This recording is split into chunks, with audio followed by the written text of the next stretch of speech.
नमस्कार, मैं हूँ गीतिका पांडे। चलिए देखते हैं झारखंड की 15 फटाफट बड़ी खबरों को। झारखंड में चौथे चरण का थम गया प्रचार, कल होगा मतदान। लोकसभा से 7वें चरण के चुनाव के तहत कल गोड्डा, राजमहल, दुमका में होने वाले मतदान के लिए प्रचार थम चुका है। राज्य के चौथे चरण में 3 संसदीय क्षेत्र में कुल 52 प्रत्याशी चुनावी मैदान में हैं। इनमें राजमहल से 14, दुमका व गोड्डा से 19 प्रत्याशी चुनाव लड़ रहे हैं। कार्यपालक दंडाधिकारी साधना जयपुरियार समेत 3 को 3-3 वर्ष का सश्रम कारावास।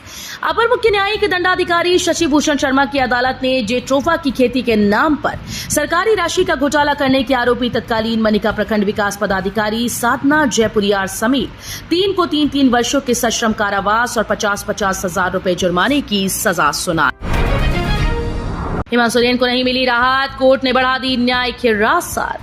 कथित जमीन घोटाले में जेल में बंद झारखंड के पूर्व मुख्यमंत्री हेमंत सोरेन की न्यायिक हिरासत की अवधि बढ़ा दी गई। पीएमएलए कोर्ट ने बड़गाई अंचल के 8.46 एकड़ जमीन घोटाले में शामिल राज्य के पूर्व सीएम समेत 8 लोगों की न्यायिक हिरासत अवधि 2 हफ्ते के लिए बढ़ा दी।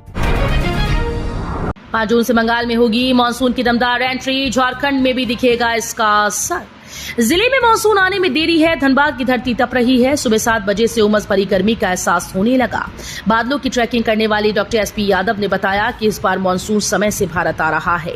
कल मानसून केरल में प्रवेश करेगा और 5 जून तक बंगाल आने की संभावना है। पूर्वी सिंहभूम ने जीता 24वां Jharkhand state youth basketball tournament का खिताब। बोकारो में आयोजित 24वां Jharkhand state youth basketball tournament का खिताब पूर्वी सिंहभूम ने जीत लिया। बालिका व बालक दोनों वर्ग में पूर्वी सिंहभूम जिले की टीम विजेता बनी। बोकारो के सेक्टर 4 स्थित एमजीएम हाई सेकेंडरी स्कूल मैदान में बालक वर्ग का फाइनल मुकाबला बीएससी व जेबीए के बीच खेला गया, जिसमें पूर्वी सिंहभूम जिला बास्केटबॉल एसोसिएशन की टीम विजयी रही। 14 दिनों की पूछताछ के बाद बिरसा मुंडा कारावास भेजे गए आलमगीर आलम। टेंडर कमीशन मामले में गिरफ्तार ग्रामीण विकास मंत्री आलमगीर आलम को 14 दिनों की पूछताछ के बाद कोर्ट में पेश किया गया, जहां से उन्हें न्यायिक हिरासत में लेते हुए बिरसा मुंडा केंद्रीय कारागार होटवार भेज दिया गया। ईडी ने कोर्ट के आदेश पर 17 मई को पूछताछ के लिए आलमगीर आलम को जेल से अपने साथ ले गई थी। देवर देवरानी पर गरम लेकिन ससुर को लेकर नरम है सीता सोरेन का आरोप। पाला बदलकर गुरुजी की बड़ी बहू सीता सोरेन भाजपा में आ गईं। उपराजधानी दुमका से भाजपा के टिकट पर लोकसभा चुनाव भी लड़ रही हैं। वैसे ससुर शिबू सोरेन के प्रति सीता का रुख नरम है, वहीं देवर देवरानी के प्रति वे लगातार हमलावर हैं।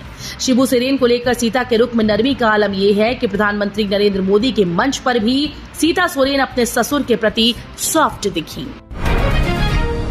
झारखंड में बरस रही आग से लू से 5 की मौत।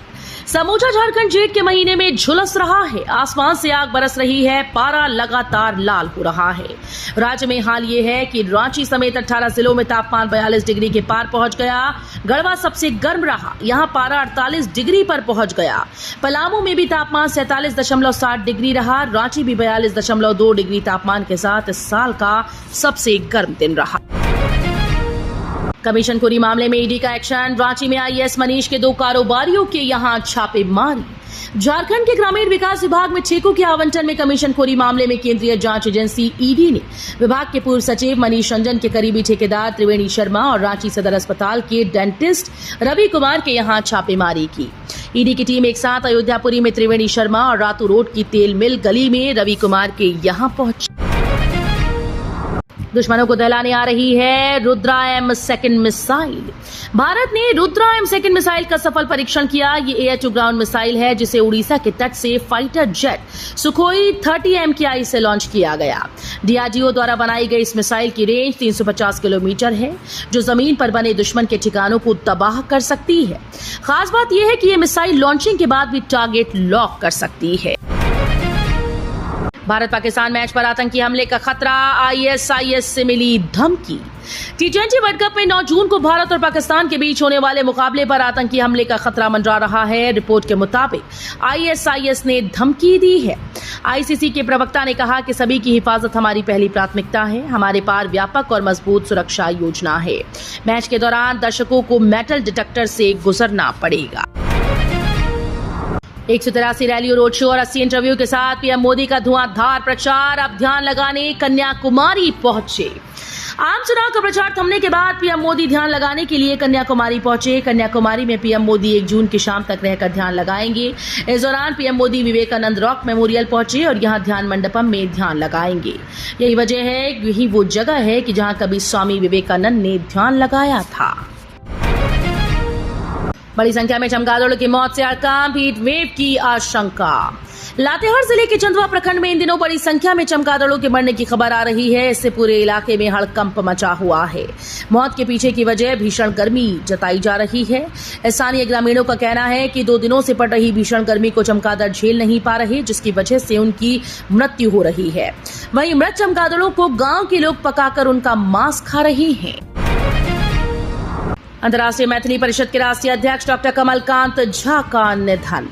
मैथिली भाषा में लघु कथा गाछ रुसल अच्छी के लिए वर्ष 2020 के साहित्य अकादमी पुरस्कार से सम्मानित और 2009 से अंतर्राष्ट्रीय मैथिली परिषद के राष्ट्रीय अध्यक्ष डॉक्टर कमलकांत झा का निधन गुरुवार को दिल्ली के एम्स में हुआ। डॉक्टर झा 91 वर्ष के थे। मूल रूप से बिहार मधुबनी जिला कलवाही ग्राम में जन्मे डॉक्टर झा बाल स्वयं सेवक थे। राहुल गांधी ने महात्मा गांधी वाले बयान पर पीएम मोदी को दिया करारा जवाब। लोकसभा चुनाव के आखिरी चरण से पहले प्रधानमंत्री के एक बयान ने सियासत में खलबली मचा दी। इस स्टेटमेंट के बाद से विपक्ष उन पर लगातार हमलावर है, जिसमें उन्होंने कहा कि वो गांधी को कोई नहीं जानता था। और इसी बीच कांग्रेस नेता राहुल गांधी ने उन्हें जमकर घेरा। उन्होंने कहा कि जिनकी व्यू शाखाओं में बनती है वो गांधी को नहीं समझ सकते। तो ये थी आज की बड़ी खबरें। अगर आपको न्यूज पसंद आई हो तो वीडियो को लाइक और शेयर करना बिल्कुल न भूलें।